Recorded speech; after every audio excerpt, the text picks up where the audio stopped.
And we are at WQA Central with the new president of the Water Quality Association, Judd Larned. Thanks, Wes. Judd, congratulations. I appreciate it. This is our usual first interview with the president. We do it from WQA Central each year, and we say hello to the president, and we get thoughts and ideas about the year ahead. So one thing that I wanted to comment on was your remarks at the keynote session, and you talked about this is a great association. This is a great industry. We are in a great industry. We are helping people every day get access to better water.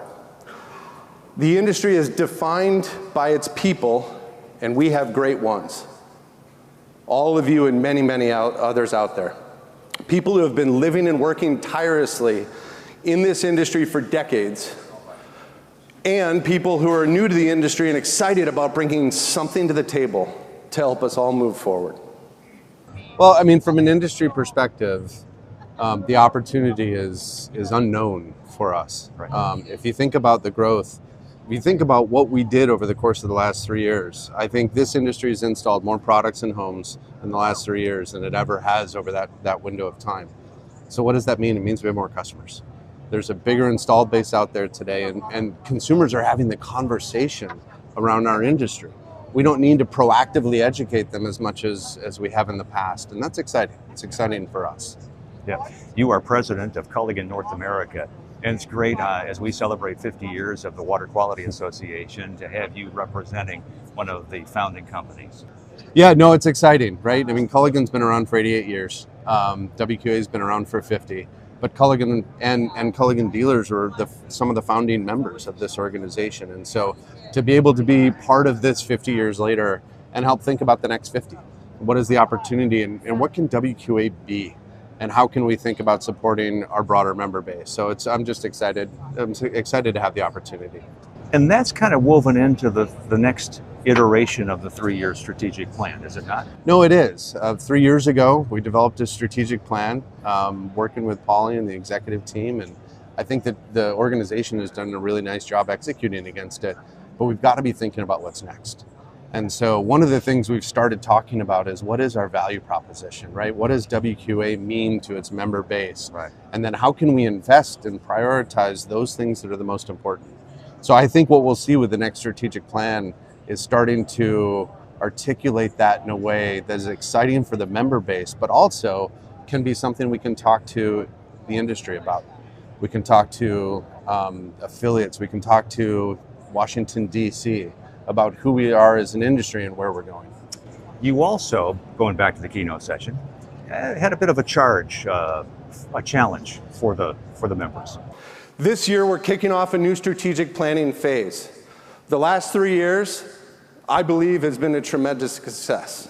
We put together a strategic plan. WQA has delivered against it, I believe, very, very well. But there's more to do. And I look forward to working with Polly and the executive team over the coming year to help shape the next 3 years for WQA as we continue on the journey.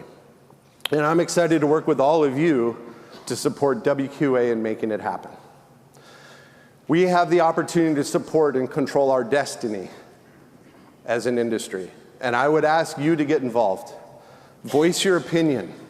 Volunteer on a committee. Help WQA continue to be the benchmark association for other industries to admire. The more we get involved collectively, the stronger WQA is. Full stop.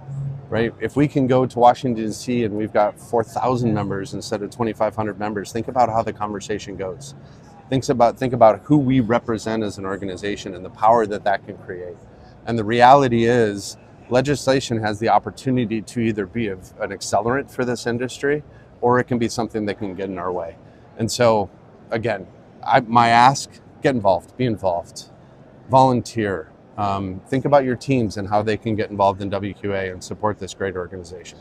And as usual, we've had a number of newcomers, first-time attendees, people who have heard about the association from maybe a distributor or supplier, sure.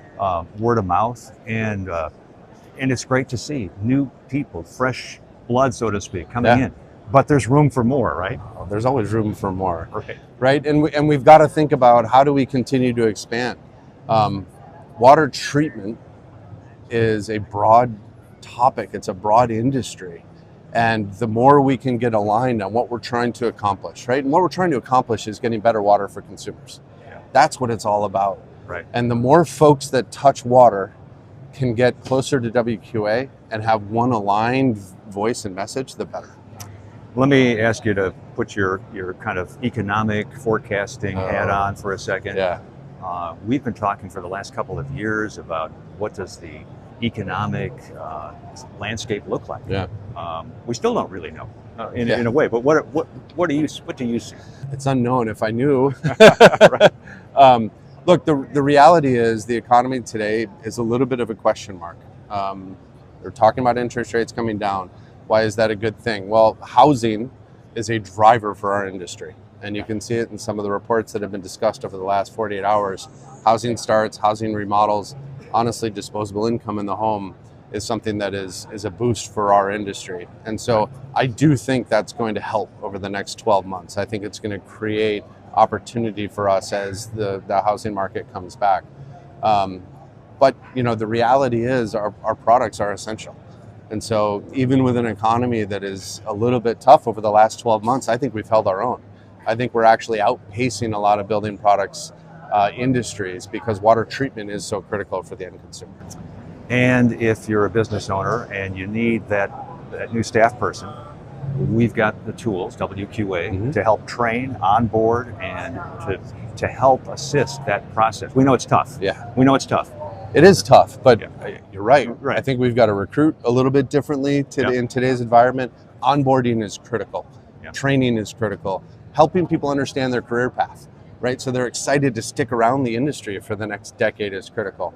And I'll just make one more comment, which is the culture in our organizations is critical, right? Because that's what keeps people around, excited, and engaged in their role and understanding what we're trying to accomplish as a whole. Well, and we're looking forward to next year's convention at Long Beach, It's going to be great. California. Long Beach, right? It's going to be great. In April of 2025, believe it or not. That sounds a little far away, but it's not. It does. It's going to feel like tomorrow, isn't it? It won't be that far. Yeah, but we look forward to seeing all of you there. It's going to be awesome. WQA President Judd Larned joining us from WQA Central. Thanks so much and great to be with you. Good luck. Thanks, Wes. I appreciate it. Thank you.